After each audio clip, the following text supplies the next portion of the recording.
আরাফাত দিনের দোয়া হলো সবচেয়ে সেরা দোয়া। বছরের যে কোনো সময়ের মধ্যে সেরা দোয়া হলো আরাফাত দিনের দোয়া। আরাফাত দিনের অনুসরণে জিলহজের 9 তারিখে পৃথিবীর বিভিন্ন প্রান্তে থাকা মুসলমানরা নফল রোজা রাখবেন। এতে 1 বছর পূর্বের আর হায়াতে বাঁচিয়ে রাখলে আল্লাহ তাআলা অগ্রিম 1 বছরের গুনাহ আল্লাহ মাফ করে দিবেন। এই রোজাটাকে জিলহজের 9 তারিখেই রাখবো নাকি যে আপনার আরাফাত দিন হাজিদের অবস্থানকে হিসাব করে রাখবো? আরাফাত দিনের বিশেষ আমল কি বিস্তারিত বলুন।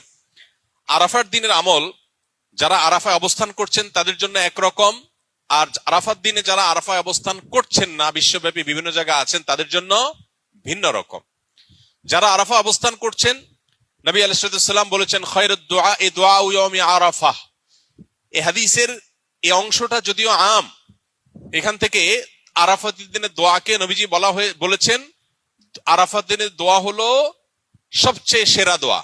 বছরের যে কোনো সময়ের মধ্যে সেরা দোয়া হলো আরাফাত দিনের দোয়া। যদিও আরাফাতের ময়দানে হাজিদের দোয়া কবুল হয়, ফেরত দেওয়া হয় না, বহু হাদিস আছে। যেহেতু হাদিসে আরাফাতের দিনের দোয়াকে সেরা দোয়া বলা হয়েছে, আমরা যদি দূর থেকে আল্লাহর কাছে দোয়া করি, আশা করতে পারি আল্লাহর কাছে, আশা করতে অসুবিধা নেই যে আল্লাহ তাআলা দোয়া হয়তো কবুল করবেন। দ্বিতীয়ত নবী আলাইহিস সালাম বলেছেন খায়রুমা আনা কুলতু আনা ওয়ান নাবিয়্যুনা মিন ক্বাবলি লা ইলাহা ইল্লাল্লাহু ওয়াহদাহু লা শারীকা লাহু লাহুল মুলকু ওয়া লাহুল হামদু ওয়া হুয়া আলা কুল্লি শাইইন কাদির। আরাফাত দিনে নবী আলাইহিস সালাম বলেছেন আমি এবং আমার পূর্বে নবী রাসূলরা যত দোয়া আল্লাহর কাছে করেছেন এর মধ্যে সবচেয়ে সেরা হলো এটা, লা ইলাহা ইল্লাল্লাহু ওয়াহদাহু লা শারীকা লাহু লাহুল মুলকু ওয়া লাহুল হামদু ওয়া হুয়া আলা কুল্লি শাইইন কাদির। এটা আমরা বিশেষ করে পাঠ করব। আরাফাত দিনে হাজী সাহেবদের জন্য রোজা রাখা নিষেধ, বেশি বেশি দোয়া করবেন তারা, তাদের জন্য করণীয় আমলগুলো। আর আরাফাত দিনের অনুসরণে জিলহজের 9 তারিখে পৃথিবীর বিভিন্ন প্রান্তে থাকা মুসলমানরা নফল রোজা রাখবেন। এতে 1 বছর পূর্বের আর হায়াতে বাঁচিয়ে রাখলে আল্লাহ তাআলা অগ্রিম 1 বছরের গুনাহ আল্লাহ মাফ করে দিবেন।